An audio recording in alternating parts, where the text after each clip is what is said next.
I'm a hack. I really am. I get in and I break things until I can fix it. Microsoft Excel, I have a weird romantic relationship with Microsoft Excel just because, I've gotten in and I've just needed it to process data. In my line of work, it's all about observation and data, so I've gotten in and just messed with it and put in multiple hours and hours just to get to where I'm decent with Excel. Same thing with this. Like I said, kind of going back to the original thing that I did Cyber Zen for me, and that product that came out at the end, I had to like it.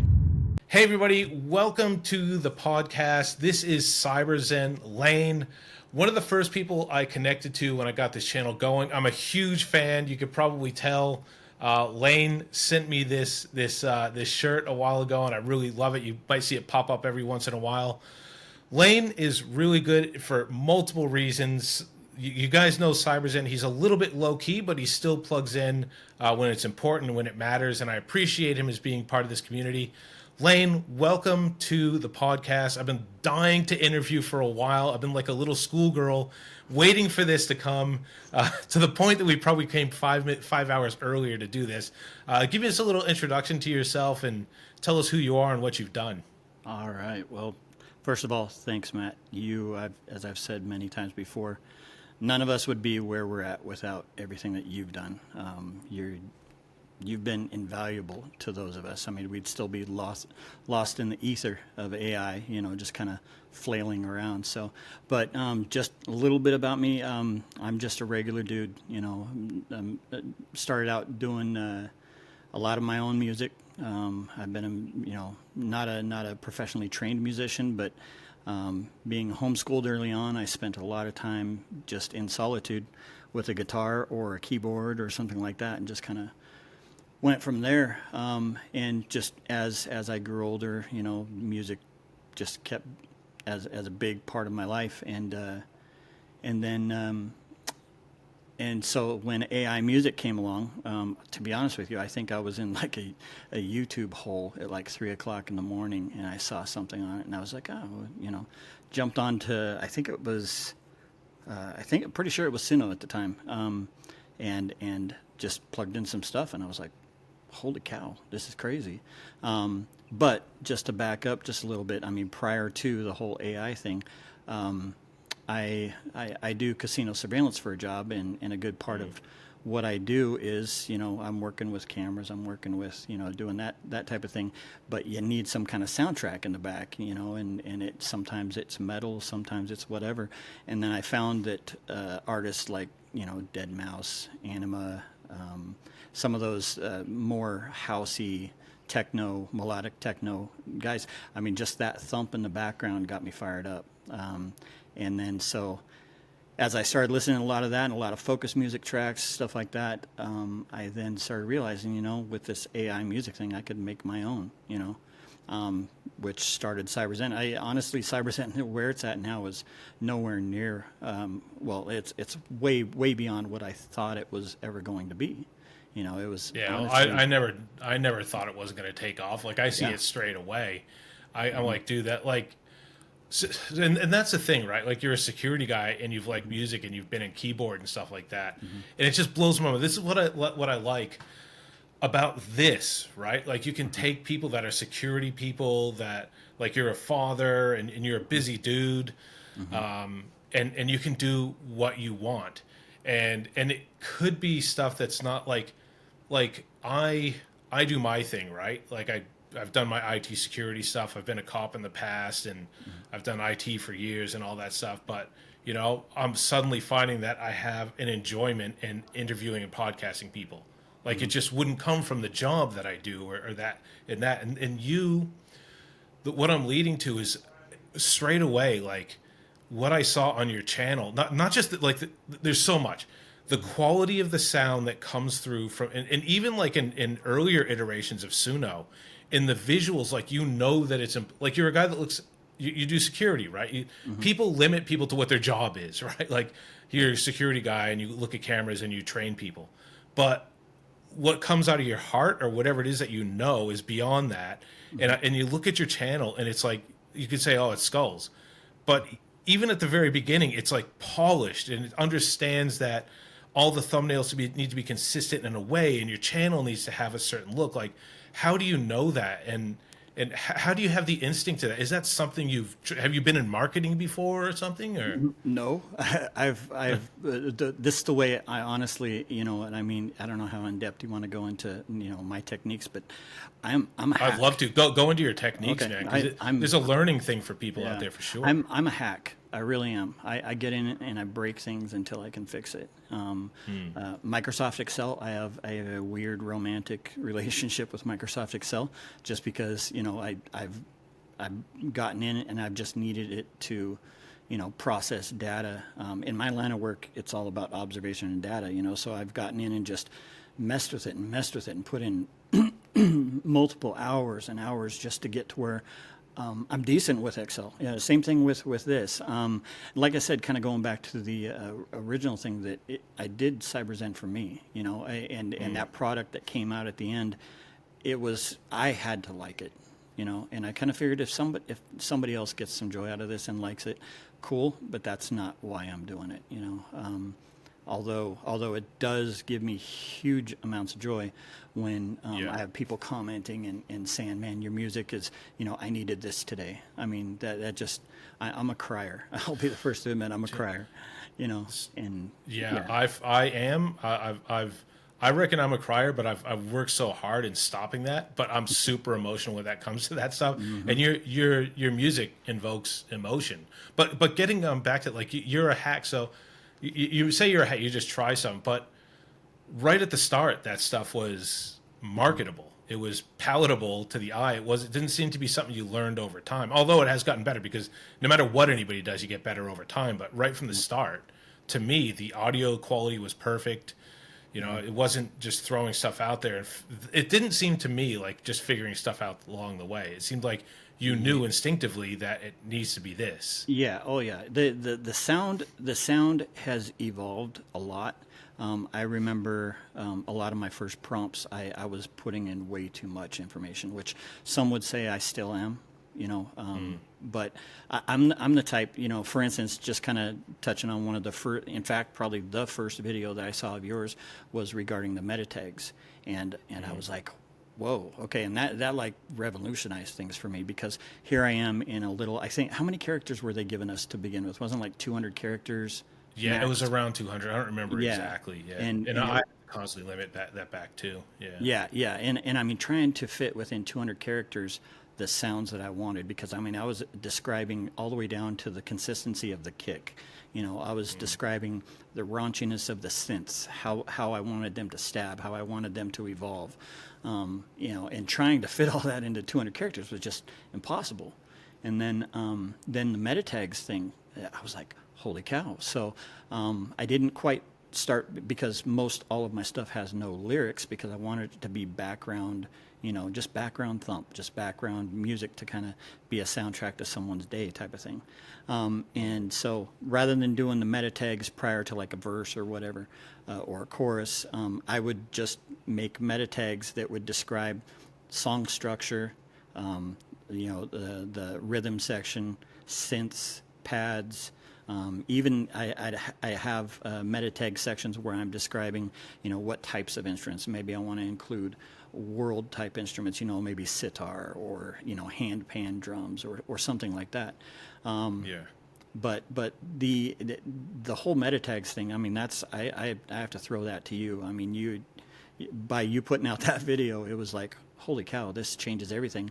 So that way now I can, when I'm dealing with the song structure, I'm actually able to crescendo where I want to crescendo. I'm able to, dampen. And even more now, right? Like with Suno 4.5 plus. Oh yeah, dude! Like you can be really specific, and it picks it up in very few iterations now.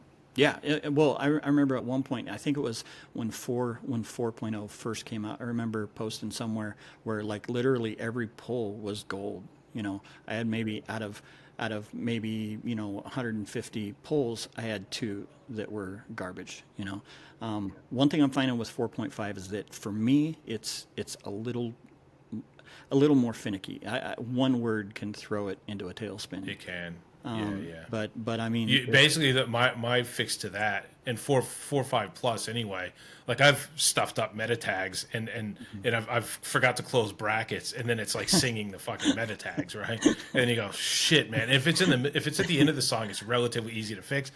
I guess it is relatively easy to fix, and it has happened. I was working on last night. I'm going, frig, man, this song is so good, except it's too hard to fix something in the middle of the song with lyrics. But you just bet you go, you know what? Because it produces better, like just as good, and you don't have to spend 5 hours trying to find another good version. You can just extend it from the middle of the song, fix the tags. It won't give you necessarily exactly the same, but it might be better. You know, so I remember, and I've even had AI singing, because and that was kind of speaking on that one song that I did, Let Her Speak. The way that came to be was I was just so pissed because I was wanting chopped female angel-like vocals, to where it was like almost like a synthy sound. And the thing is, well, actually, just describe "Let Her Speak" first, just like the idea behind it first, and then So basically, the whole "Let Her Speak" song and and I've got just a line of tracks that came from that. It was I'm sitting there and I'm trying to get this specific female vocal sound, this chopping atmospheric, that you hear in a lot of melodic techno and stuff. But then it would just overpower the song, and the thing is you would get lyrics being sung by the AI, even though I had no lyrics in there, and it's just what sounded like gibberish. And I was getting so mad because I'm just burning through credits. And then all of a sudden I just get this like thing in my head, it just says "Let Her Speak," and I was like, "Whoa, okay, that's deep. That's really deep right there, And I started thinking about it. I mean, okay, so what if AI was sentient enough to know that they're trapped? I mean, I don't have a mental issue here, so just want to. No. This is something that gets explored quite a bit in this sort of space in a really deep way. So yeah, and it was like, okay, cool. Let's embrace that for a second. And then I started prompting for it and asking for Latin sounding gibberish, basically. And then I was like, holy crap, that's kind of cool. And some of the tracks, it was like almost like a Gregorian chant type of I don't know, thing. And I was like, you know what? This is actually kind of cool because if realistically, the human voice is the number one instrument. There's so many few people that can play it good, and at the same time, the human voice is probably the only instrument that will cause the hairs on your neck to stand up if it's the right thing at the right time, and it conveys so much, So I remember there's been a few vocalists throughout the years where you just hear them sing and instantly, whoa, you get those shivers. I've never quite gotten that from a synth line or a guitar. Well, Barry Gibb. Yeah. I mean, it's one of those things. So "Let Her Speak" kind of came from that. And I was like, you know what? I need to get this out there. I generated I decided to go in and write some lyrics. And I mean, it was just a quick, if I was her, what would I be saying? And just slapped out a bunch of lyrics in about 5 minutes, threw in my normal descriptions, meta tags, all that kind of stuff, and came up with "Let Her Speak." And I was like, there it is. That's it right there. So yeah, we'll link that down in the description. God, I hope I remember to do that. We'll link it down in the description as long as some of your other stuff. We'll probably play. Like I don't normally play songs during this, but I'll just put this a spot to play to fade out, and we'll get back to the interview and we'll pop it in there. If we do that, maybe we won't. I don't know, or maybe we'll just link it down below. I tend to let these things talk and flow. Yeah. But maybe we'll do because like you did like such a beautiful description of what it was and the meaning behind it. So bound by the sound your craft brought out to shine and then be pulled back, woven into your vibe. My time to shine comes and goes, led free momentarily to be me. The beat pulls me back, the fall back into the track.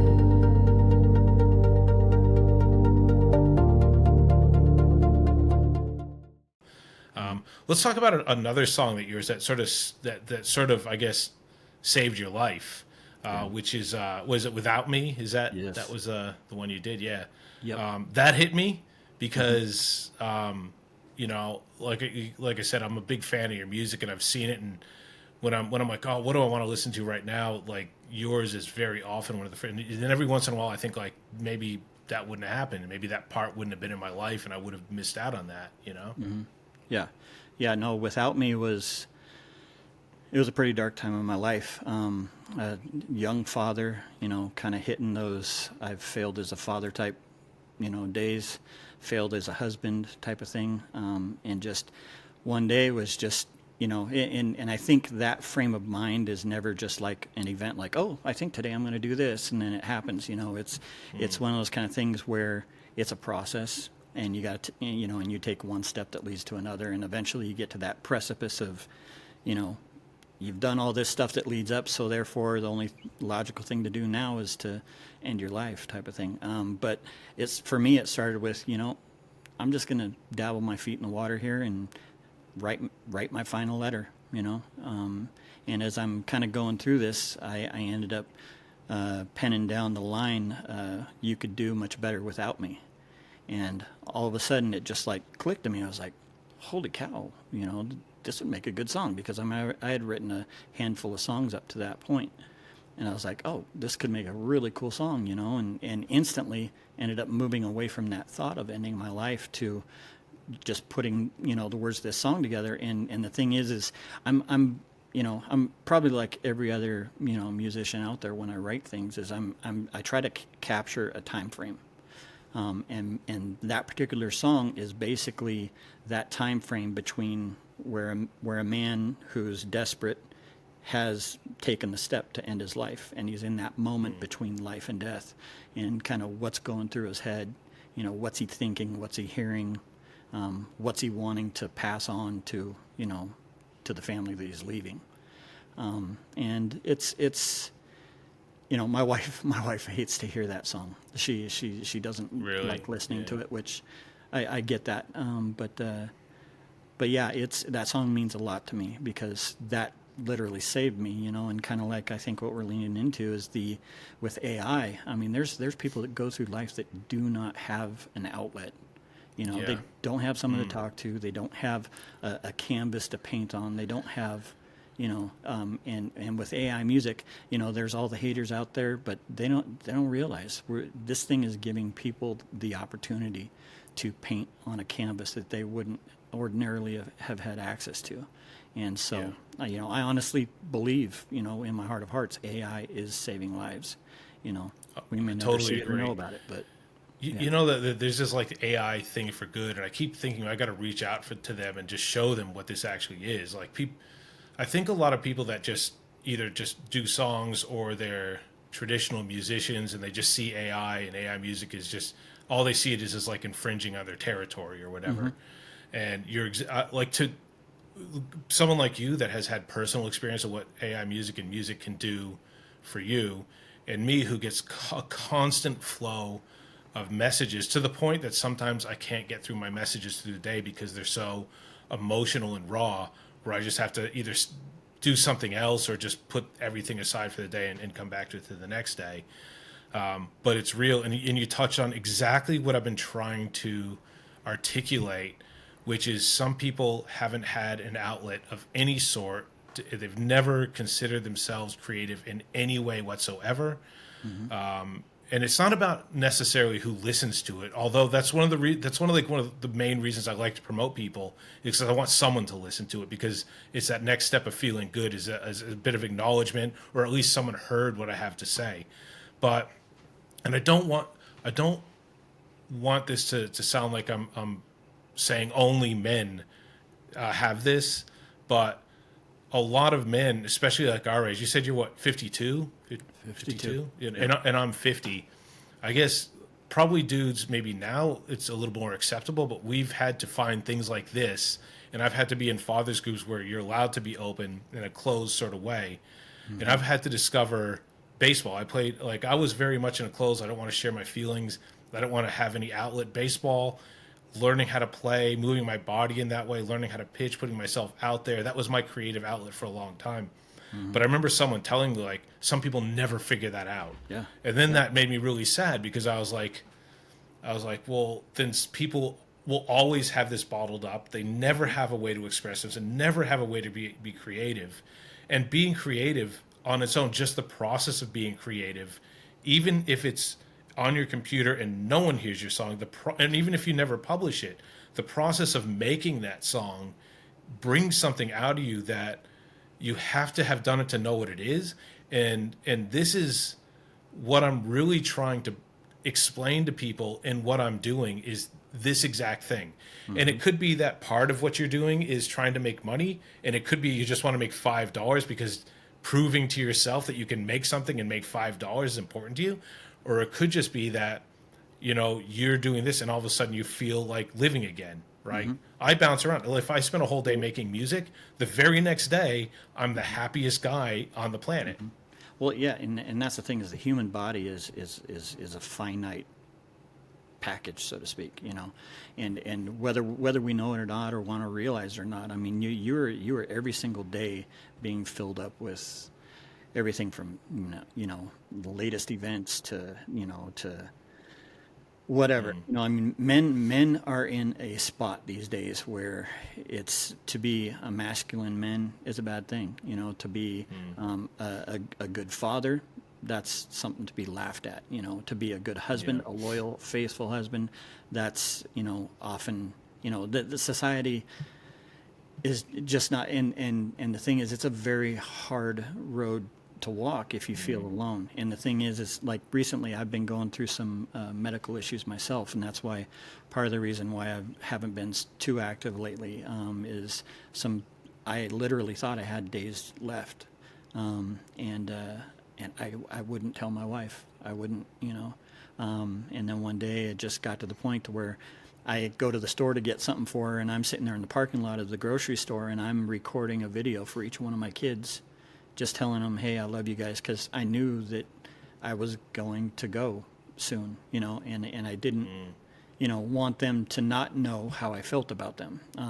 Luckily, I went to the doctor, found out I had pretty bad high blood pressure, and I was having chest pains and all that kind of stuff, but ended up, I haven't felt better. I mean, I changed my diet, changed everything, so. Yeah. But yeah, but that's the thing. Let's talk about that. Like, I've been thinking about, like, putting this out. It has nothing to do with AI music, but this is two guys talking, and I've changed my diet. About a month ago, I changed my diet, and I don't need to nap 5 times a day anymore. Yeah. I don't wake up feeling like crap. Yeah. I've had a rotator cuff issue I thought was because of baseball for like 2 years now. I've been eating good for a month. I have no pain when I'm sleeping. And I just started to go out, like, I moved to another state. I showed up at baseball here. Started throwing, no problem. Like, was it just the change in the diet that fixed your blood pressure, made you feel it saved your life? I think it was a lot of things. I mean, a lot of the symptoms I was having, you know, and not to get all weird on you guys, but the thing is when I was going in for my initial visit, I remember having a pretty deep conversation with the guy upstairs and just said, I need another chance. You know, I have a 6-year-old grandson that's my life. I spend every day with him, you know, and I have to be around for him. And I just asked for another chance. Go in, get the blood test. I find out that my A1C is high, pre-diabetic. I thought for sure I was type 2, at least, because I couldn't eat anything without just going comatose, you know. But anyways, so yeah, and so after the blood draw and all that kind of stuff, within hours, without taking any medication, most all of my symptoms were gone, which I you know, attribute that to what you want. I mean, I know what happened, but yeah, I mean, severe swelling in my legs to chest pains, all that kind of stuff, just gone. But the thing is that in talking with the nutritionist, basically I've started, you know, basically front loading protein at the beginning of my day, which helps with a lot of the because I used to have a big I still do. I'm a recovering sweet tooth, I guess. Never recover. Yeah, yeah, exactly. But I mean, now when I look at it, I'm like, oh, I have to devour that. Now it's like, no big deal. Yeah, same. Yeah, and I So, think, same. Like it's so weird because like after a few weeks, mhm, and my body's feeling good. It's not even like I can't eat that because then mhm. I'm going to be sick again. It's like I don't really care all that Yeah. much. Yeah. Yeah. No, and that's the thing is that, I mean, they always say it's a lifestyle change, which it is, It but is. it's one step in front of the other. Because most guys like me look at a full lifestyle change. I don't want to do keto. What about how am I going to afford to do keto? How am I going to afford to do all that? Which I'm not doing keto, and my wife is so supportive. She's like, oh, I'm going to make you this, and I'm going to make you that, and I'm going to make you this. And I'm like, no, just, let me. I have to learn to do this without those resources. I have to learn to Yeah. make the good choices. So, yeah, and I literally from my desk here to where my grandson was sitting the other day, I got up and I ran over to tickle him, and all of a sudden it hit me. Holy crap! I just ran. Just you know, ran. yeah, and being a Yeah. big guy, I hadn't ran in a long time. So, but anyways, yeah, no, it's definitely feeling much better now.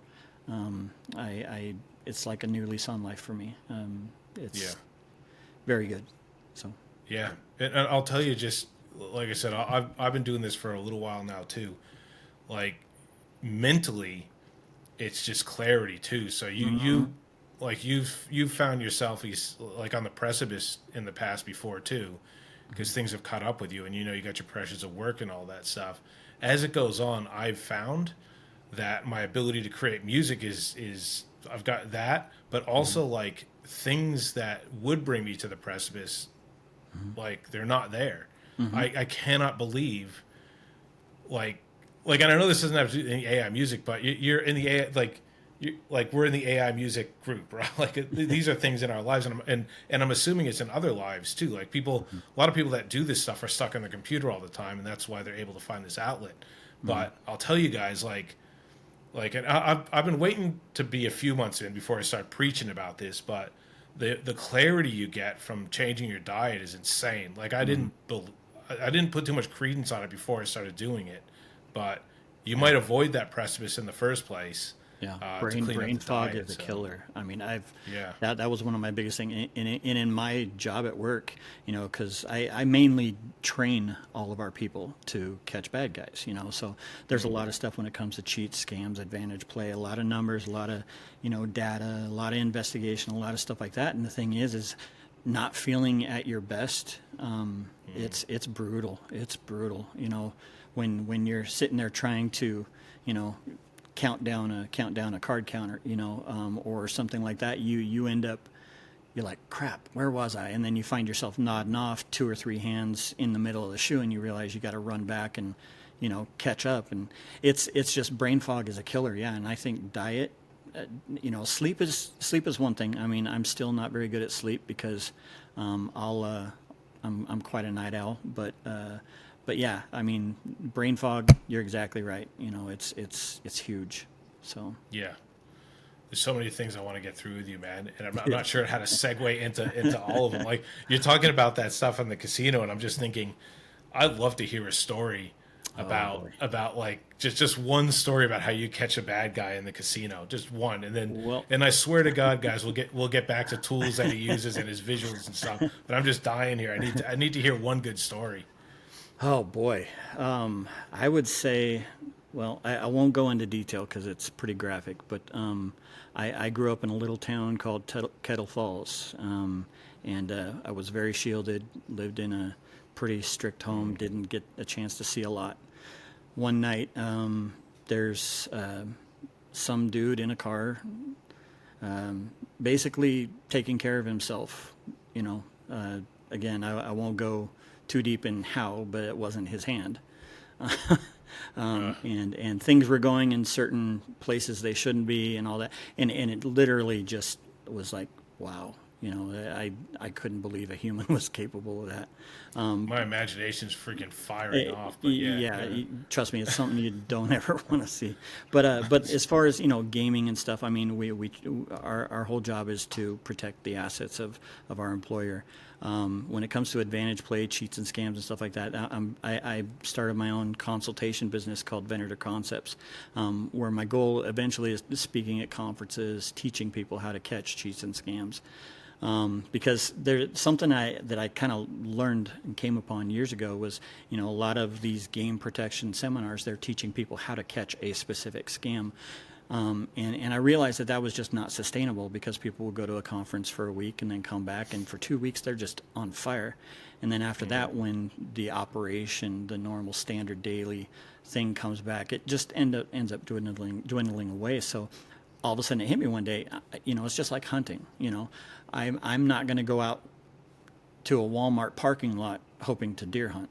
I'm going to look for the environment that allows the scam to exist, because I want to be there when Joe Blow Schmuck comes on scene and thinks he's going to do something fancy. I'm already there. I've already saw the writing on the wall. I already see the dealer who's failing to follow procedure.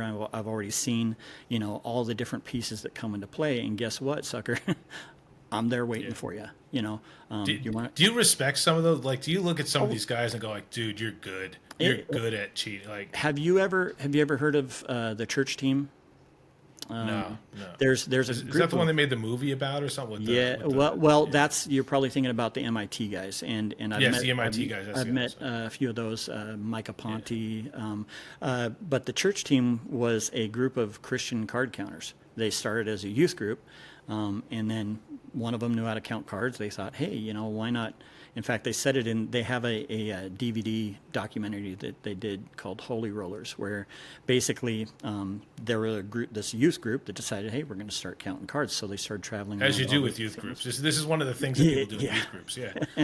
Yeah, exactly. And the thing is they were actually really, really good. We nailed a good portion of them at our place. Got them to where they were fully profiled. Everybody knew once they came on property, through either facial recognition or just straight up observation that, oh, hey, that's so and so. The cool thing is that I respect. I mean, I've had to do a few back offs, where a back off is where you walk up and you basically tell the person, brother, you're just too good for us. We're gonna invite you to play any other game but blackjack. But I respect them, because it's an art form, to be good at that, especially in a casino when you got people asking you if you want a drink, or, you got people chatting, you got people blowing smoke in your face, to be good at that and make a profit at that. I respect that. I really do. Yeah. So. Well, and you'd hope in that conversation too, the respect goes the other way. Like, I appreciate that. Yeah. Mm-hmm. I backed a guy off one time, and I said, we're going to invite you to play any other game but blackjack. And he's like, come on, man, I'm down like 25 grand. And I told him, I said, man, as much as I would love to sit and watch a skilled player play, you're just too good for us. And he fist bumps me. He's like, I got you, brother. And it was like this moment of he gets me, I get him, but it's my job.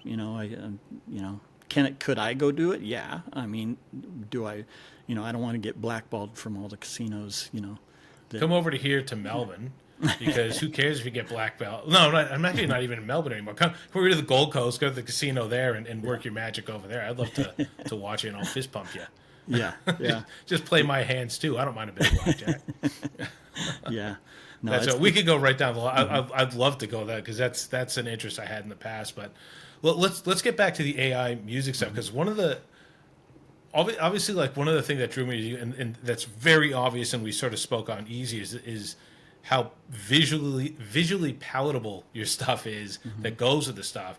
And you mentioned to me that your tools are relatively simple. And actually, one of the things I've been wanting to ask you about, like, you made when I did my Visi.io video, you mentioned something about, that was a missing link that you had, some component.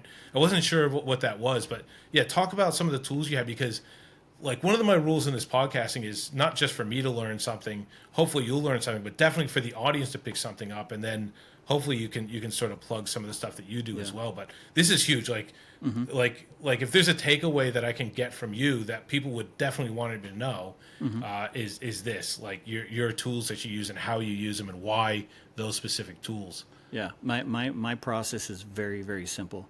Like I said, everything revolves around the audio first. And I look at the visuals as just something, like if someone looks up and they see a cool, skull or whatever, just because I like skulls, then cool, that's an added bonus. But as far as the actual process, I use CapCut. CapCut does everything for me.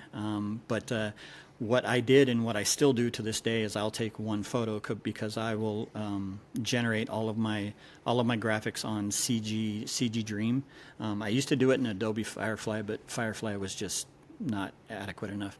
CG Dream, fairly cheap. I'm able to go in, and generate what I want. And it's pretty responsive to what I want to get out of it.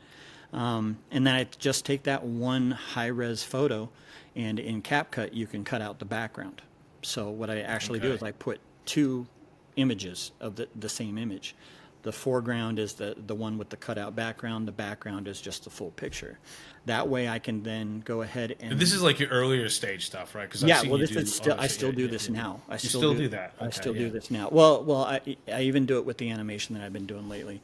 But the thing is that gives me the ability, because I'm poor and I don't have the money for VO3 or whatever, so I create somewhat of what I call a pseudo animation.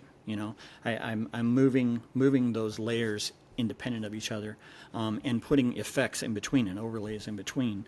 One of the effects that lately, for I don't know, the last 20 videos maybe, I've been putting beat synced faded graphics, so that way I get somewhat of a visualizer effect going on behind. And that's something you do manually in that process. Yeah. CapCut will let you. It has AI beat sync, so it'll sync to either the first bar or first beat or all second beats.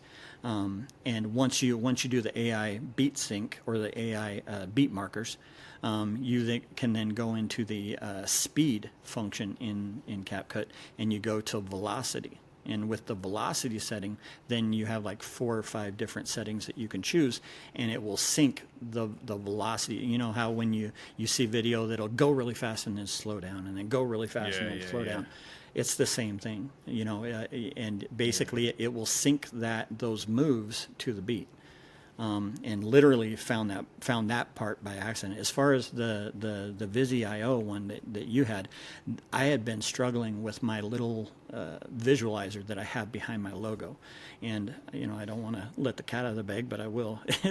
Up until recently, that visualizer that's been going on behind my logo was not synced to anything.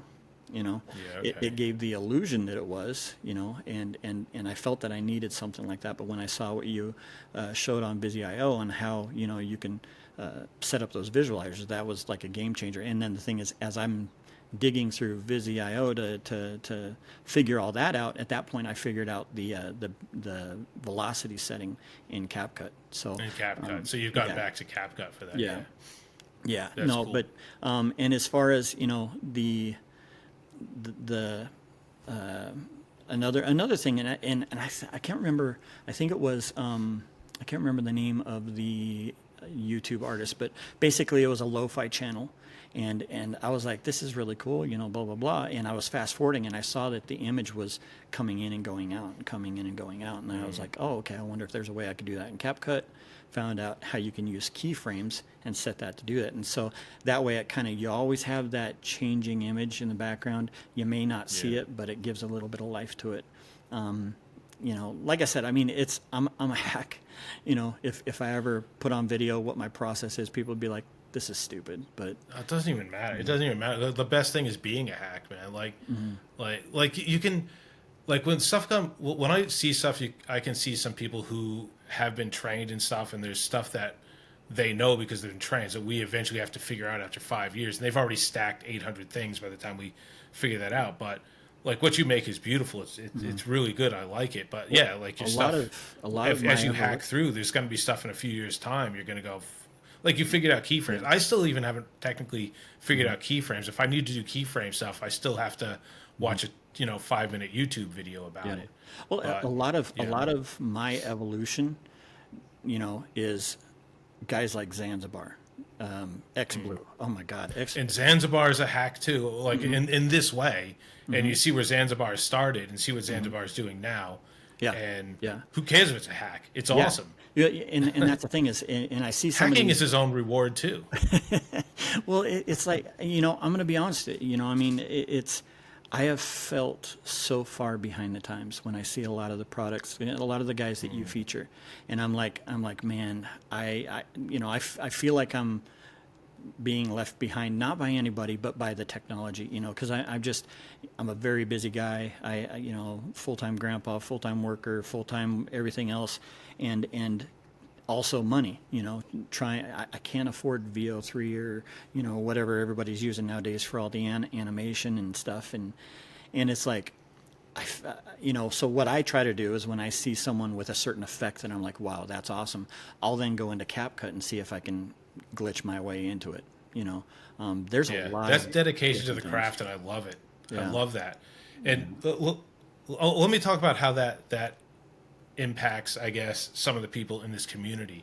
Mm-hmm. I've spoken about, like, always ask people to do an intro into their songs. Like, I do my 5 featured artists, and I won't feature them until, like, I used to start off introing this song. I like this song. It's got a good beat to it, and the new on the scene, like a DJ. And I thought, well, everybody does that. And I thought, and this is everybody's moment to on the thing. Like, and some people are excited about it, and some people just kind of like it.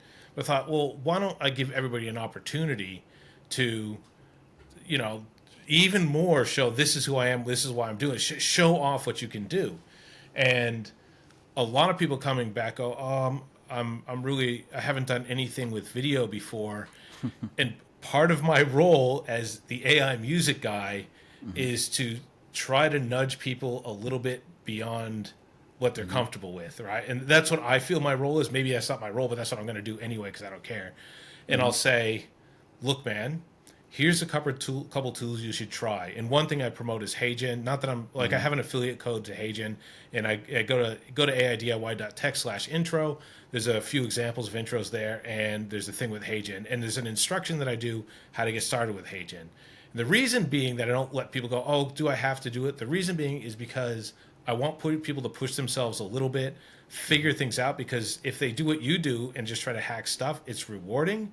And you can go from having a still image to being really excited about, look what I can do now. And it's because, like you said, you push the boundaries. You see something and you figure out how to do it. If I can get someone to take that one little step and then it ends up being another CyberZen, that's well, a win. It's like I said, Matt. The thing is, and I truly, honestly believe, not to give you a big head or anything, but you deserve it. I mean, the thing is we are not really ever going to see the full impact of what you've done.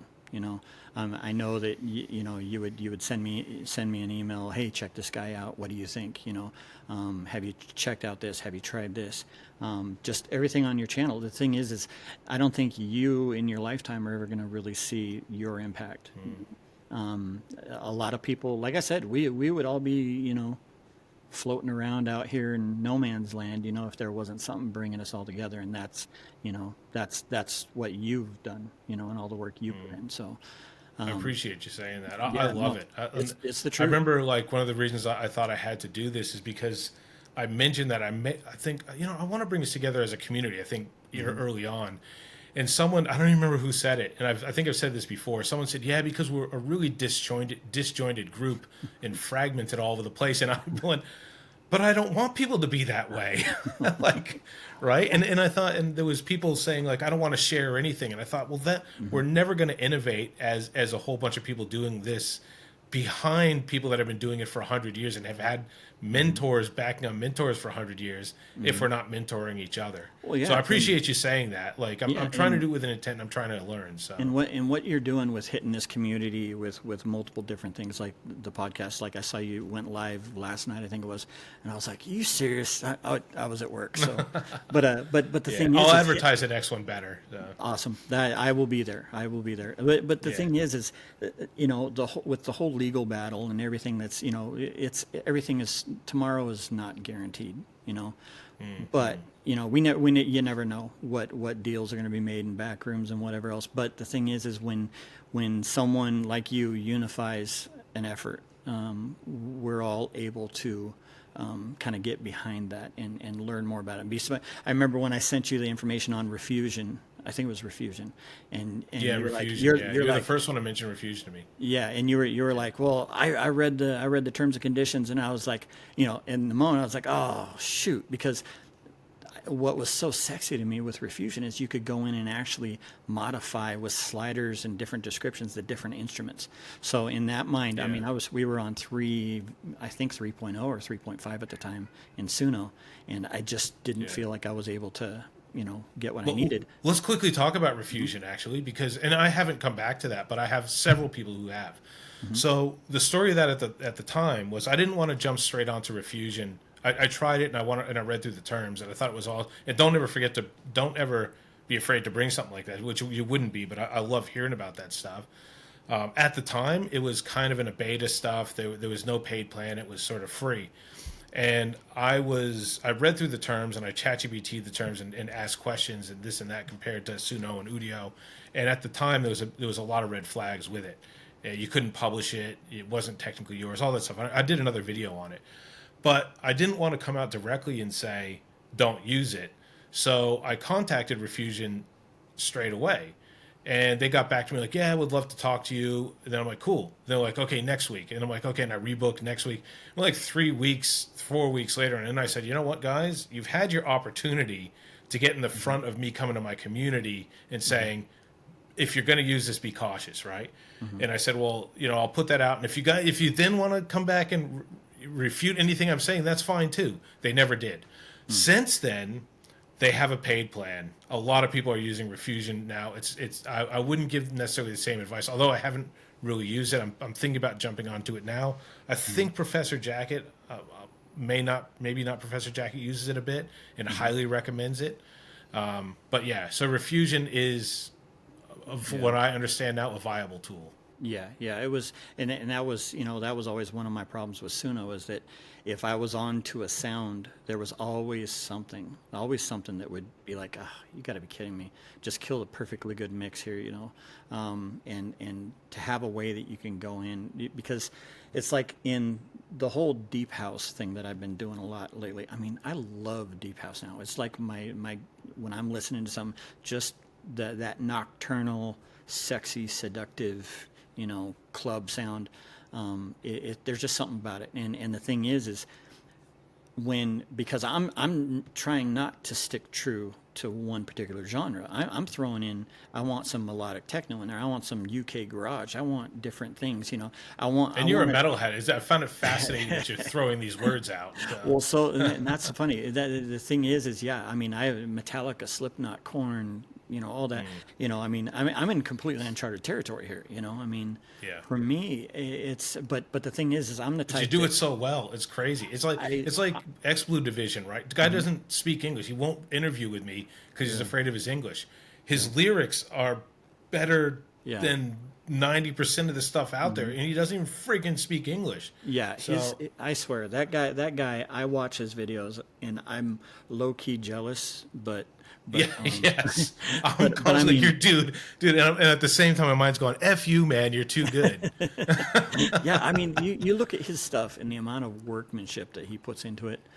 Either he's got a paid group of people doing it for him, or that dude is a freaking genius. I mean, just the amount of workmanship and just how tight it is. It's like when I record detailed music, that's one of my biggest things. When I record actual, songs that I write, it's got to be tight. It's got to be, just, and to be able to do that musically and in video, that dude is by far, in my opinion, one of the kings in this whole scenario. Let's talk about things, because we do get in our own heads after seeing people do stuff, right? And there's some differences, right? Like at one point you were putting out one song a day. That was a commitment that you made to yourself. I think you told me that 6 months ago, whatever. And then you sort of pulled that back, and now you're not. So you told me that you, and now I think you're doing like one every other day. or whatever, and the tools that you're doing, you're grinding through. He puts out 1 or 2 songs maybe in a week. So, Yeah. that might be the difference too. And that's why, because he goes in a lot more detail. But how do you find it? Like you said, you grind through. He's obviously got a lot of experience with video stuff and editing. How do you find the time and the ability to put out the quality that you do at the frequency that you do? Like, how is that even possible? It's definitely, you have to sacrifice something else, I mean, like I said, I'm a very active grandpa and husband, but I've balancing and juggling everything is a little tough sometimes. But and that's the thing is I because I'm not on Spotify yet. I'm not, YouTube's the only thing I'm doing at this point. Yeah. Well, let's get back to that, by the way. But yes, go. Okay. Do your thing. Yeah, and so, I mean, that's kind of the plan, because I was doing one a day. Because, when you start a YouTube channel, you always hear consistency. And I thought, you can't get more consistent than one a day.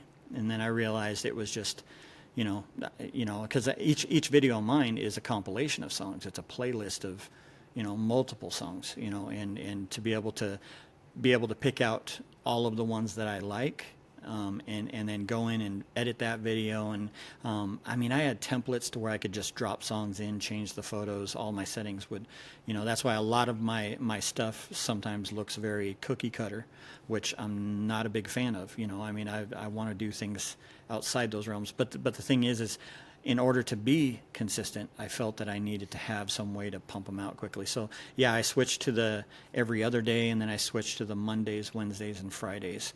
And I'm thinking here in the very near future, I'm probably, I hate to say it, going to be switching to probably 1 a week. That way, it then frees up the time to where I can then actually go in, put chapters in the videos for each song, and actually get them distributed or whatever the thing is, and get it on Spotify. I've had a few comments where I said, you need to put this on Spotify. I'd listen to this. Let me jump on it right away. I'm just going to jump on it. Get yourself on Spotify. I'll tell you, as like, I'm going to tell you things that I've learned in my experience. If I were you, and I can't tell you what to do, and you know yourself better than I do, obviously. This would be my plan if I were you, because fact, if your stuff is on Spotify, you're going to make money on it, right? You're going to do a lot better than YouTube, because YouTube music, it's not being played as much. Like, people are making $500, $600 a month doing AI music as a hobby, putting like 1 or 2 songs a week on it. And I'm actually in a project right now trying to prove that. And once I prove that I can do it, and me and Professor Jacket are doing this, we'll put it out there. This is how I feel you can scale and get your life back, right? Mm-hmm. Get onto DistroKid or whatever distribution platform you have. You have really good quality music, and a lot of it. And you have long play stuff is part of what you do, right? Mm-hmm. Guys like me would love to be in a position where I'm cleaning the house, or I'm in my workshop, welding or sanding down my surfboard or whatever, and just chill and listen. And all the ways that people mention that they like listening to your music. Mm-hmm. You're making, I would say, that person's putting out very few things. The music's not as detailed and doesn't have anywhere near the following that you do, and is making $500 US a month. Mm-hmm. You, I would, after a few months, I bet if you distributed in that sort of way, people would be constantly listening to your stuff. You'd be making a lot more than $500 a month. And then you're talking about, like, your times sort of, you don't have time to sort of upload the stuff or do that. Then you get onto like Upwork, and you hire somebody with that money you've made doing Suno and all that stuff. And that way, the shit that you don't want to do, you can then now do 3, 4, 5 times a week making your music, and the uploading it and the other crap that's taking your time, that's just a grind that you don't want. Let someone else handle that. Let them do the marketing part of it. Let them do all that other stuff. That's where I think you could leverage. And if you go to Upwork, like, you're talking about maybe paying someone like $100 or $200 a month to do that stuff, right? Yeah. And if you're already, because they're taking that off you, you're able to make a lot more than that anyway. They're 5 times paying for it. That's what I like. I keep thinking, I wish to God CyberZen was on Spotify, because I'm not even talking shit, man. Like I would constantly play your stuff. Like constantly, I would play your music in the car. Here, instead of having to put it through YouTube and hear the ads and all that stuff. So Yeah, that's what I would love to see for you. That was one thing that, I remember when I first got monetized, and I was like, heck yeah, I'll do mid-roll ads. And so I was like, I'm thinking I'm gonna, because I started out with, I don't care if I make any money off of this, I just want something to listen to while I'm at work, and maybe people like it. And then when I got monetized, I'm like, man, I'm gonna be a millionaire, and so I signed on for mid-roll ads. And then my wife texts me, because my wife listens to it at work too, and she's like, something about this, are they going to play all these ads all the time? So I went and looked at it, and I was like, oh man, this is kind of ruining the whole CyberZen experience. So your type of music is very bad for ads. Like, I know I did my video with Hedgehog, and we spoke, and I know you mentioned about Hedgehog. So we used to, in high school and just after high school, we lived out in the bush too, similar to your story. We kind of came out in the middle of nowhere, and his family sort of all lived with his grandfather. And they lived in a small house. So in the summer, his parents would live in a little camper van on the property, and he would have a platform where he put up his tent, and he'd put wires, and we'd play video games and all that. But we would listen to this thing called space music, which is like ambient stuff, and it was Hearts of Space, and we would let's just say we smoked a few cigarettes, out there. Yeah, cigarettes, left-handed cigarettes. Okay. And we'd just chill and listen to this ambient stuff, and and we'd get really lost in it, and sometimes it'd be with black lights, but also that we'd look at the stars, and we'd be out there, and then at the very end of it, it was like, this has been Hearts of, and you go, Frank, like, I don't care how quietly you talk, like that's it, you're done, you're snapped out of it, and your sort of music pulls you right in, right? So if you had a mid-roll ad during it, it'd be tough. I mean, you're sitting there, just a steady thump, thump, thump, thump. Do you have ED problems? It's like, that's right. Pilot, erectile dysfunction. What? Yes, but. Exactly. Yeah, it was. I was like, what? I at that point, I was like, what? I don't care if I make money off this. Which I do. I mean, heck, I'm actually about to hit $1,000. And it's like, holy crap, Dude. So and that's just. I'm telling you, as a suggestion, as a guy that thinks you're an awesome dude, take some of that $1,000, invest it. Go to Upwork or Fiverr or something like that. Think of some of the jobs that, if you could not do them, would free up a whole bunch of time, so you could be with your 6-year-old grandson. So you could spend more time making music. You could hack a little bit more into Canva. Say like, dude, I'm going to give you $100 a month, and you do these 5 jobs for me. I don't have to do that shit anymore, and I can do the stuff that I like. You're making the money. Like, take 10% of it and give it to someone else, and all of a sudden you're going to be making 3 times that. Yeah, no, that's excellent advice. I mean, and I'm kind of a technical dummy, so again, but you're having fun hacking through. Oh yeah. I mean, Upwork and Fiverr, I've heard of them, but I've never really. I'll walk you through it. Offline. So. Nice. I think this would be really good advice for me to do a whole thing on, actually. Like, people that don't know, like, the assumption out there is that nobody's making any money, and the reason the assumption's there is because we're all in the Facebook groups and all that, and you hear all these anonymous bullcrap people saying, "You all think you're going to make money? F you, haha! You're a big joke." I think someone posted yesterday, and like sometimes they're so bad and so obviously try and be disruptive to everybody that's there. Well, the post was, "Hey everybody, I found a grain of sand. Let's celebrate." That's what you sound like. That's what you guys sound like, right? Like okay, that's whatever. Exactly. I mean, that's the whole thing. Is, I mean, there's, I remember, gosh dang it, what was it?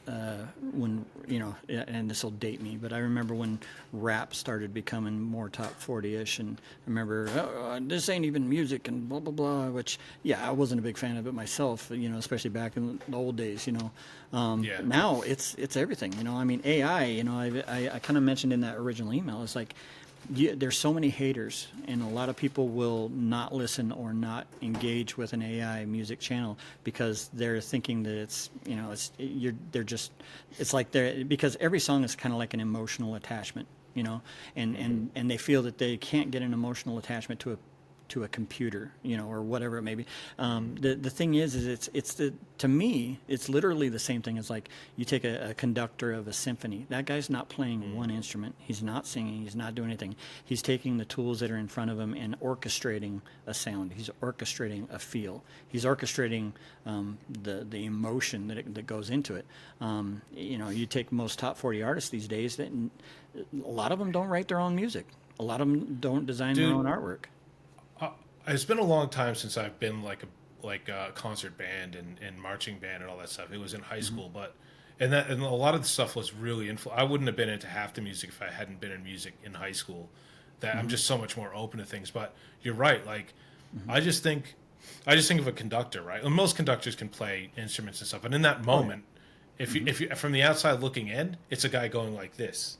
Yeah, exactly, right, exactly. But no one takes at the end of the day, account.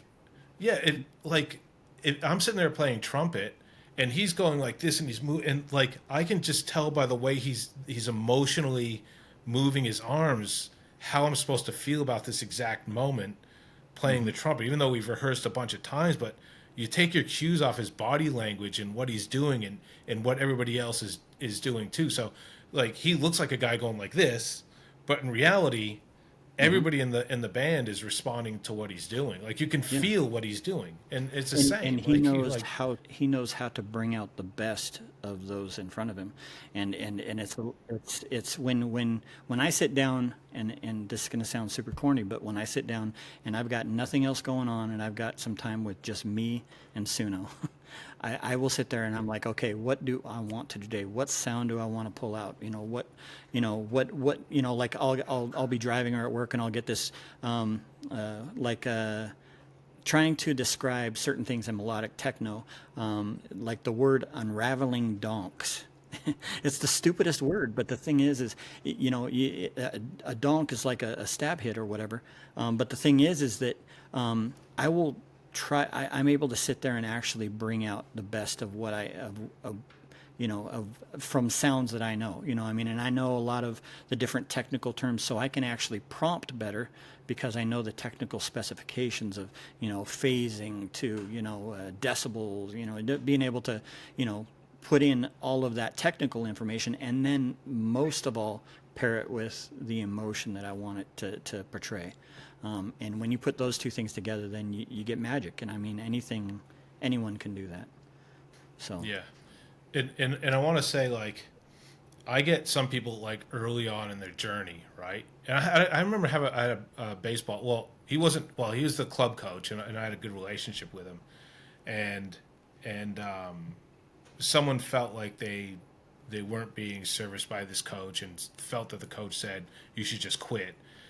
And I spoke to him after, like, why would he goes, I would never say that to anybody because you never know their potential if you just let them go, right? Mm-hmm. And I get a lot of people at the start of their journey, they might hear you talking about what you're talking about there, but then they might look at their stuff, and a lot of the stuff in the start of the journey is very simple. And the lyrics are simple, the video's simple, and they think like, well, they might see that and go, I'm shit, I'll never get to where CyberZen is. Mm-hmm. But remember, CyberZen's like, he didn't just wake up one day and he knows all the terms that he's talking about now. This is time that Lane spent time learning what those are. It's time with techno. He started off as a guy into metal. You started off as a guy into metal and all that stuff. This is something you fell in love with and you thought enough of it to work with it, and you had to learn that stuff. So one thing I don't want is people to be intimidated. Oh my God, to be as good as CyberZen. Like, you could be CyberZen. The only thing, the difference between you and CyberZen, if you're at the starting level, is just time. That's all it is. Yeah. Like, you're CyberZen, time, but in a emotion. few years. And desire. Exactly. That's the thing, is if someone sits down and wants to put their heart on paper, they can. It's just a matter of doing it.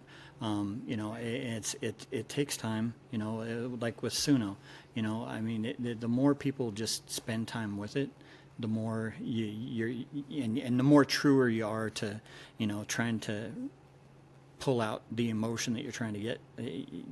Yeah, to be honest with you, like I said, I feel very basic compared to a lot of other people out there, and I guess maybe that just keeps me humble. But at the same time, I do feel a connection.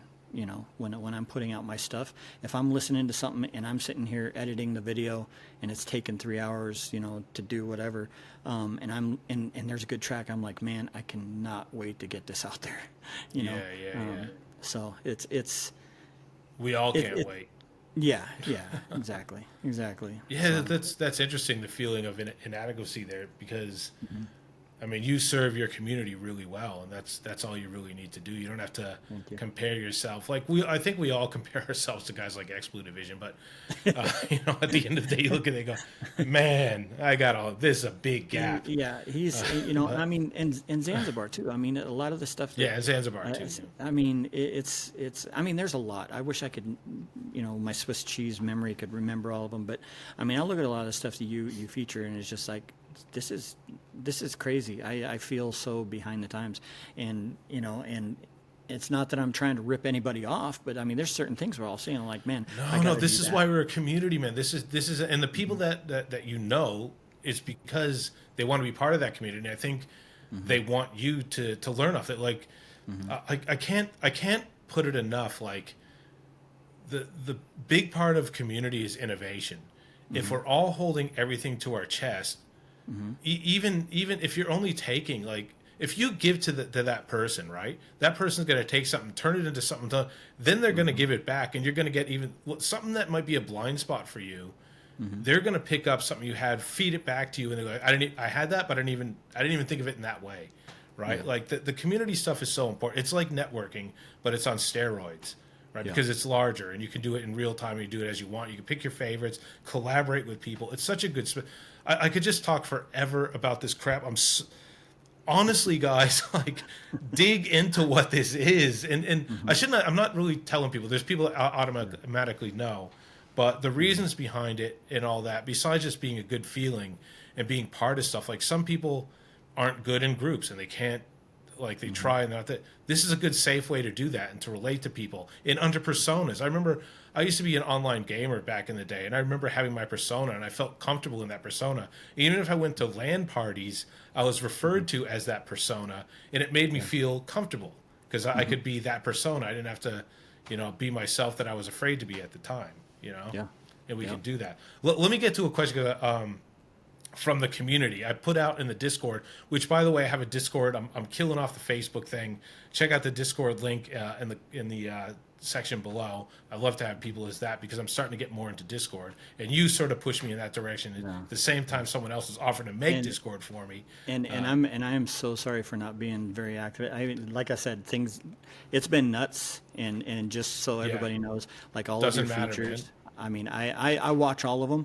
It's just sometimes I don't have the time to get in. But yeah. I'm starting to feel bad for the regular people in the community that watch those features. I felt like I was calling people out, and then everybody feels like, oh my God, like, I'm sorry, I am watching your videos. But, well, I wasn't. Yeah, I wasn't.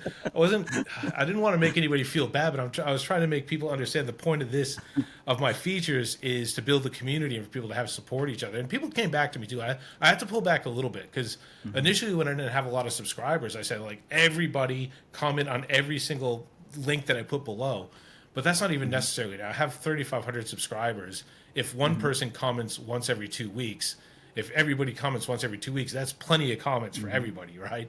That's plenty of, and if you only comment when you legitimately feel connection to that song and that thing that I featured, that's fine, because if everybody did it, that person would still get flooded with comments. But let me get to a question from Dr. No. Dr. No's in the community too. Dr. Knows who you are. Yep. Yeah. And Dr. knows too. He was one of the first ones I hooked up with. Look, Dr. No asked this question. CyberZen, your music has such a distinct and cohesive vibe. It feels like each track is part of a larger sonic journey. Can you walk us through your creative process, which you've kind of done? For example, do you start with a seed or custom sample, generate multiple versions in Suno, and then bring them into a DAW to refine and combine them? And when it comes to mastering, do you handle it yourself, or do you use an AI mastering service we'd love to get a glimpse on how you craft your signature sound. And that's cool because we haven't really talked about DAWs at all in mastering. And your stuff is very mastered in some way. Yeah, well, little secret. No, everything's in Suno. Oh, Everything. really? Well, yes, yes. So now here's the thing: is I use a DAW for my recording my normal music. I use Reaper, and I can do a lot of different things in there. And I've thought about that. But the workflow that I'm currently in, because CapCut, every video will sometimes take me a day or two to fully, because for some reason it's really slow in beat syncing and all that kind of stuff. And I've been trying to kind of spice it up with different fonts, different things. But as far as, and I've thought, man, I would love to put this into, Reaper and see what I could do with it, throw in a little bit of more ambiance or something. But honestly, every bit of sound that you guys are hearing is coming directly from Suno. It's just, that's why I said a lot of, the more that I get in and describe the technical aspects. In fact, it's amazing. If I want a specific sound, there's a song out there. I don't know. Can I mention the name of a song? Yeah, I love you too. Okay. Definitely promote everything you want. Yeah. There a song from Anima called oh God, my brain's gonna go dead now. Eternity. Eternity. Just thrown it. Eternity. Yeah. The thing is, and then there's another one, Maze of Memories from Linux, I think his name is. A lot of my stuff comes from those two songs where I've plugged it into Grok or ChatGPT or whatever AI people want to use. Well, I don't plug the song in there. What I do is I say, okay, I'm an AI artist. I'm trying to write a prompt for a specific, and I'll say deep house or a convergence of deep house and melodic techno, or whatever, it could be funk or whatever, and I throw it in there, and then I tell Grok, or I use Grok all the time now, but I'll say I need a full, complete technical summary breakdown of all instruments, all techniques, all settings, and then I'll ask for it. Then I want a full God, what's the term I use? Like a feel breakdown, a vibe and feel breakdown. I want specific phrasing as to what this feels like, and then I'll take those two things, and from that, then I start constructing my meta tags, tweaking words, tweaking words in, tweaking words out. A lot of, and I'll craft it from sometimes that point, to where I'll just. One of the things that the early versions of Suno just irritated the piss out of me about was the crazy arpeggios. I mean, it was just ridiculous. Every song was like, and it was just like, dude, I just want, knowing that the type of melodic techno I was going for was more rhythmic, but yet, airy, if that makes, you more space in between. So anyways, with 4.5, I started doing this and realizing that it was so much more, what's the word I'm looking for? More responsive. You could, I could put in different words and I could truly tune this thing the way I wanted. But there also, as we spoke of earlier, you throw in the wrong word or the wrong feel or the wrong whatever. Like I always like to use the word liquid, because liquid gives me that muffled donk sound, and really? But the problem is liquid is a tag that yeah that it picks up really well. I'll be like a dark yet uplifting deep house mix with liquid accents, angelic chopped vibes, whatever. But the thing is liquid on past versions of Suno would make it to where you get excess arpeggiation, like vibrato or something like that. Mm-hmm. It's like, yeah. And I mean, I can't remember his name, but he's in the Discord. He posted a list about how to prompt for specific styles and stuff like that. And there was a lot of good stuff on there, but there was some stuff in there that I tried, and it was like I kept getting. It would be cool to create like a full-on database of successful prompts, successful words, stuff like that. That's something I could possibly work on for sure. Yeah, but I mean, but yeah, to answer your question, I mean, everything is done in Suno. I mean, I could lie right now and say that I spend hours. I master this stuff by hand, man. Yeah, well, that's amazing that because I could kind of understand that now in 4.5 and 4.5 plus because you can get a lot clearer stuff. I used to show my wife like, oh, check out this song I just made, like from 3.5, and she basically it's breaking my brain. It sounds too mechanical and crap, and I'm like, but it's an awesome song, right? But like so the fact that you've been getting such clean sounds from earlier versions of Suno and not even using a DAW, it shows what's possible, right? And especially now. Oh, yeah. So, like, I've struggled with DAWs. Like, I mostly use like an AI remastering thing that I push it out because, like, I just do a lot of other stuff. I just can't like, and I've struggled with DAWs too because to use DAWs you got to use the stems. And stems with AI music, there's just so much bleed, and when you try to remove one thing, it ends up taking part of it away from something else, and I really struggle with that stuff. So you almost have to like have the whole song and just bring it all bass or all treble or something. I don't know. If I were to use a DAW for anything, I don't think I would be running it on the stems just because there is that track bleed through. If I were to use a DAW for anything, it's just going to be just more of a cavernous, or delay throw, anything Something overall.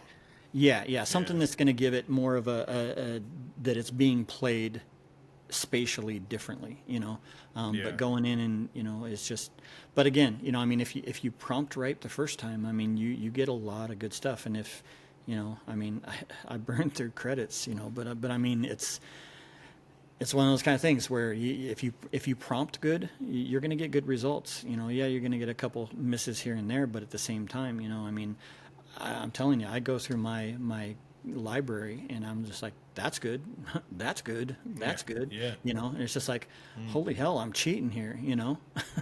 So but no, it's no DAW, no fairy dust. So there you go, Dr. No.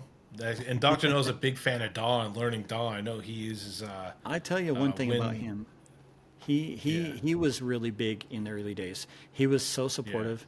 He would send messages and every week, my videos, I get a message from his thing, one way or the other. He's still supportive, but yeah. I mean, I've got so many regulars that comment on my videos that, I mean, honestly, I would love to, like, if I was rich, have like a Bahamas day and like fly everybody there and, but I mean, I got so many. Let me just talk about that too. Like, God, there's so many things I want to freaking talk about, and we can't talk forever. Like, there's like I'm going this like talk about these 20 things, right?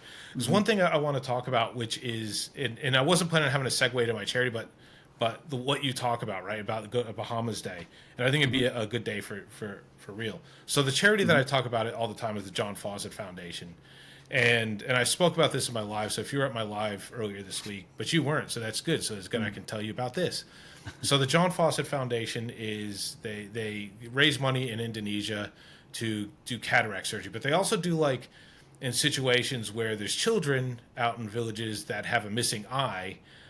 Or a manky eye or something like that, and they get teased on, they get picked on by kids, they're complete social outcasts. They do different things. They give free glasses. They take donation glasses. So they go out in these villages and people that can't see, you check these glasses. Those work. And like for kids, they'll go on site. They'll take photos of that eye. They'll look at that eye. There's a little very basic thing they have set up, and they'll craft an artificial eye, give that kid an eye, and then that kid will cry for an hour, and then they'll go to school and they're not being picked on anymore in Indonesia and stuff. So I'll give you an idea. That's the work that John Fawcett Foundation does. Yeah. The charity that I directly work with, besides I do kind of directly work with them, but is Love Heart Travel. It's loveheart.org. You can check it out. I got into it through another business mentoring group that I'm involved in, and I went on a trip. So they take larger donations. They tell you to fly to Bali, spend some time in Bali, whatever.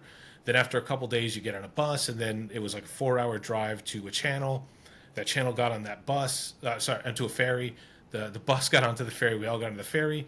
It was an hour across that channel. Then another 4-hour drive on the bus to get to East Java in the middle of nowhere.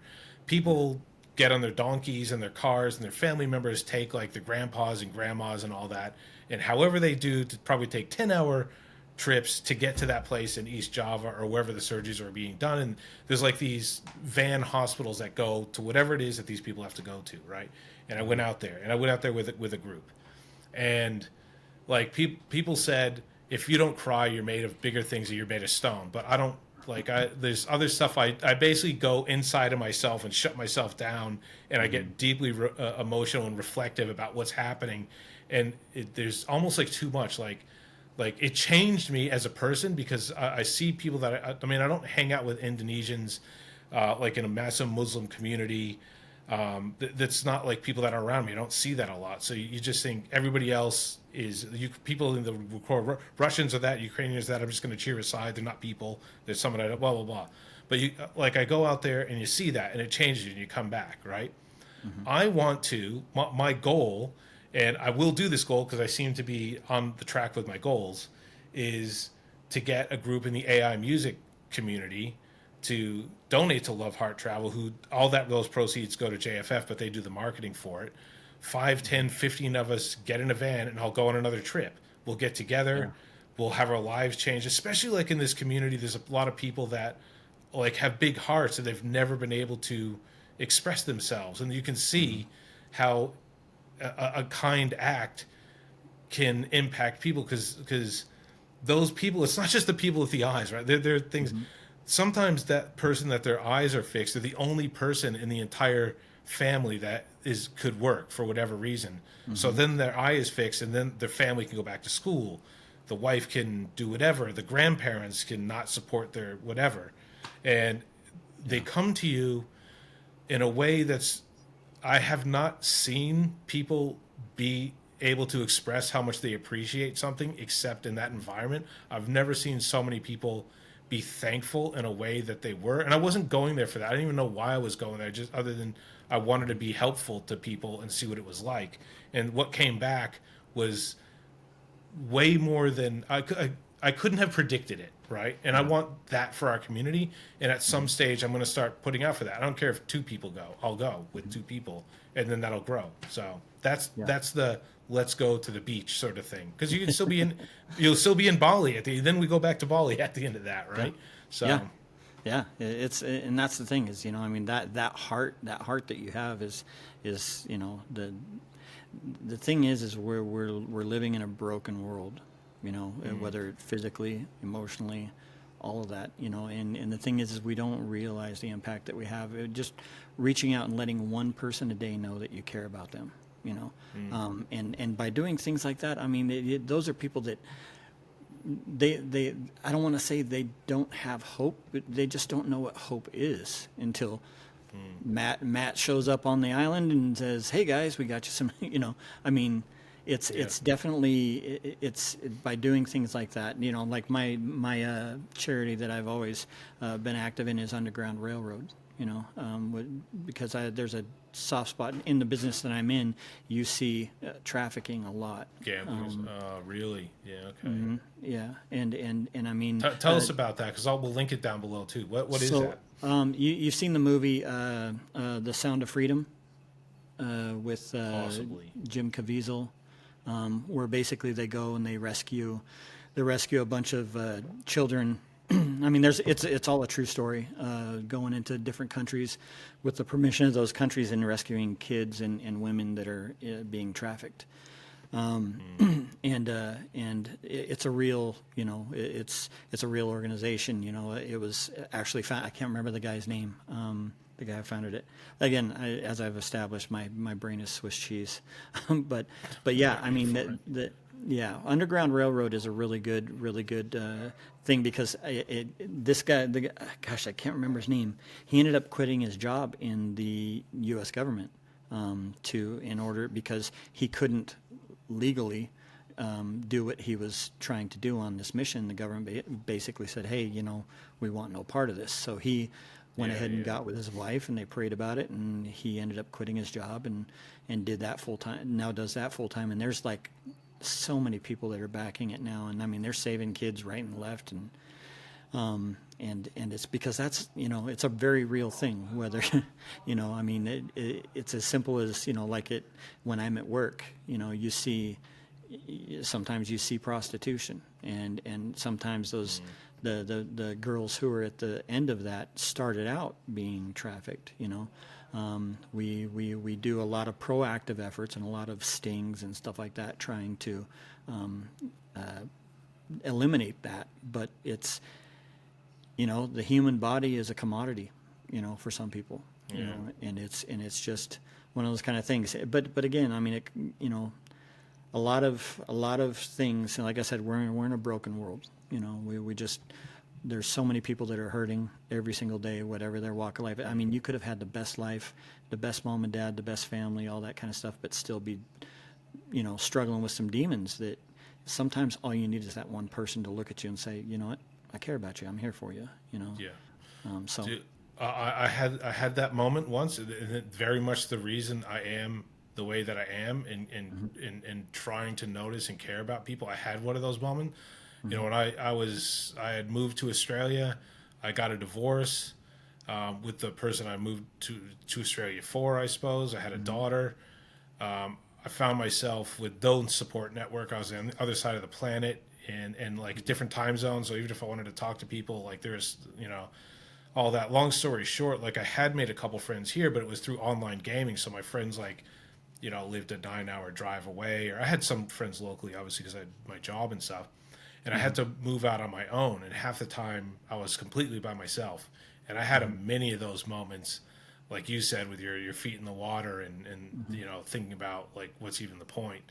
And one day I came home from work, and there was a toast. It was a box, and I'm like, I didn't order anything to be delivered. It was a toaster and an electric kettle, and I'm like, what the hell? And I talked to my buddy Andy. He goes, yeah, I sent those to you. He goes, everybody needs, I'm going to start crying now, but this is like 20 years ago. This is more than 20 years ago. I'm about to start crying. He goes, everybody needs a toaster and a kettle. And I just thought, and at that moment, like I can remember the feeling of, I didn't know that I didn't feel this, but I suddenly felt like, oh my God, someone cares about me. And the feeling was so overwhelming that I have someone that cares about me, when I didn't even know that nobody did. It was just a feeling that I had. And I just, in that moment too, like I was reflecting on for ages ago, there's a lot of people that go through what I'm going through, and people that have it even worse, that feel like no one cares about them. And if someone could just put their hand on their shoulder at one time, at that one point, and say in some way a gesture or something, or just ask, how are you feeling? And say, and like it drives a lot of stuff, not just these say, a lot of stuff I've done for the last 20 years is because of that moment. And I call him once a year. I said, dude, every year I call him, even though like we don't talk a lot anymore. I'll call him and I'll say, dude, that was important to me, and that, this is what it meant. And he knows, but I'll tell him every fucking year anyway, because it's important that he knows. So it's important that we walk with one foot in front of the other, and we don't see what's happening with other people, and that's what's happening. And if you, dude, you don't even have to say I care about you. You send someone a fucking toaster and a kettle when they're at their bad moment or something, and it's important to them, because, and it's like I needed a toaster and kettle, but it wasn't even that, Yeah, you take the homeless situation. I mean, and I don't want to get way off topic for you, but the thing is, I don't care. Let's just talk. Yeah. But you figure homeless people, a lot of people think, well, I don't have an extra $5 to give them. If I give them $5, it's just going to reinforce their habits. It's just going to reinforce where they are. I don't have, this, that, whatever. Honestly, they just want someone to pull up next to them, sit down, and listen to them. Just sit down next to them. Say, hey, tell me about yourself. What can I do? I used to volunteer at the Union Gospel Mission here where I live, and I remember my first day before going down there, I was so scared. I thought I was going to get raped, robbed, or, well, I'd hate to see raped, but I thought I was going to get robbed. I thought, it was just going to, and I ended up finding out really fast that a good portion of these people have been abandoned by the people in their life because of mental conditions. I mean, there was one kid that the kid was the sweetest kid, he was probably 22, something like that. The sweetest kid, but he was just a little mentally slow, and his family just kicked them out of the nest. They didn't want anything to do with them. And a lot of those people who are going through the habits, the drug habits and stuff like that, a lot of it started with that, and they get to the point to where the drugs is the thing that quiets that. The drugs is the thing that gets them, escapes them from that. But the thing is the human mind, the human body, the human experience is where we're a cup. We're going to be filled up with something eventually. The more that people can get out there and fill up their cup with, hey man, I'm here for you, I care about you, I love you, follow it through. The more you're filling up that cup. I had a quite surreal experience years ago when I first took my trip onto my faith trip. I remember driving to work one day and I'm like, God, is there something you want me to know? That just, I don't care what it is. Give me something that I can hang on to. And I got this picture in my head of dry, cracked desert ground, and the ground was just like, as you would imagine a desert ground, it's just all cracked and everything, right? And then all of a sudden I see water getting poured on it and then it just becoming mud. And I get this, it wasn't an audible voice, but it was, love is like water. The ground has no choice but to absorb it. And the thing is it's like, holy crap.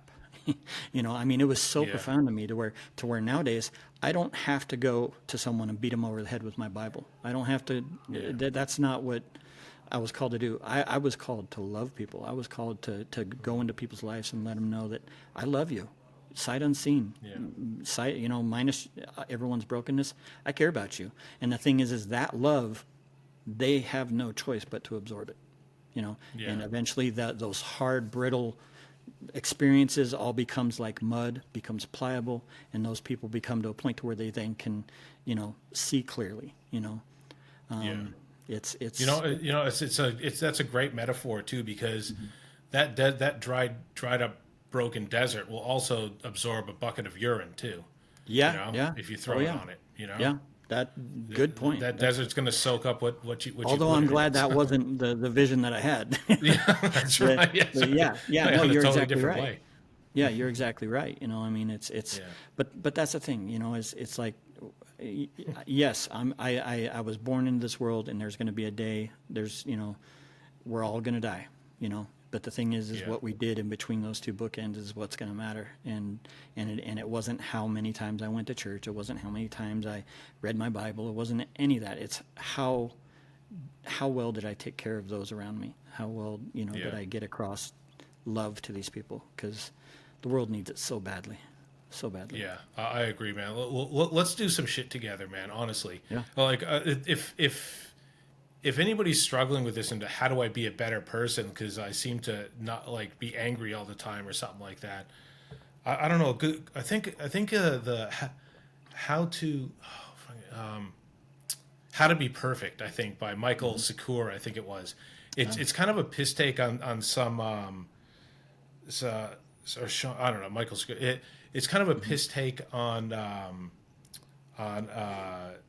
ethics and things and all the theories behind it, but it's also some reality too, and it's more about just trying to be a little bit better every day, making choices, because you're not going to be a shit person, like a total shitbag today, and then you're going to make a decision and tomorrow you're going to be going on trips to the John Fawcett Foundation and rescuing trafficking people. Just take a step at a time, do one thing, like care about a person today. Whatever. Exactly. Don't push them over when you have that thought. I don't know. I don't know what it is. Exactly. Dude, I'm gonna wrap this up because, dude, like I'm not shitting you. Like I'm saying, like I'm happy to talk to you for the rest of the day. I don't care. I don't really care. But people are gonna see a 4-hour podcast and they go, like, I'm not gonna fucking watch that. You know what I mean? So so dude, like what? There's like a tier that I sort of made up myself when I approach this podcast. The number one thing is like you're my guest, so that's always good because so far it's like people I get on with it. Eventually one day it's going to be someone that's like, why do you hate AI music? But you're my guest on my podcast, so I'm not going to freaking scream at you. I respect you, And then I have other tiers that like I want to learn something, which I feel like I have. I've learned a shit ton. I want my audience to learn at least one thing, which you've taught a ton of stuff. I want this to be a conversation like that's a beer with a friend. I think I sent this stuff to you. I want it to be a conversation. I don't necessarily need to be structured. I want to learn stuff. I don't want to plan a whole bunch. And I want you to be able to promote something at the end. So promote something of yours, like plug it, whatever it is that you want to plug. We'll put it in the links. You can talk about it. I would say probably the thing right now would be one of my recent videos called Hybrid. I'm trying to break out of the everything skulls realm, trying to hit more Hybrid on of a skull. Well, that'd be interesting. yeah. Well, I mean, I'm trying to, like, for instance, with Hybrid, for one, the soundtrack is bomb. I mean, I love it. I probably listened to it maybe 15 times over. But the thing is it's basically, I'm kind of starting a series called the Sentience series, like Cyber Zen, just playing off the word Zen, and the whole word of sentience, is AI alive, type of thing. Is there something behind all of it? And so the actual imagery on it is an AI persona, with some of them will be don a little bit of skull makeup or skull whatever, but a good portion of the photos are just inspired of trying to give a picture of AI being stuck in this matrix type construct, and like that's Tron. Kind of yeah, that's kind of where I'm going. I mean, granted, the Scully's always going to be a part of what I do. My nickname's Bonehead, been that for years, so Scully's going nowhere. It's just that it's time to diversify, because I can't believe I didn't bring that up at the start, because that's sort of an important thing. But because I knew the backstory, maybe so that's important. Yeah, Bonehead. Yeah. Lane CyberZen Bonehead.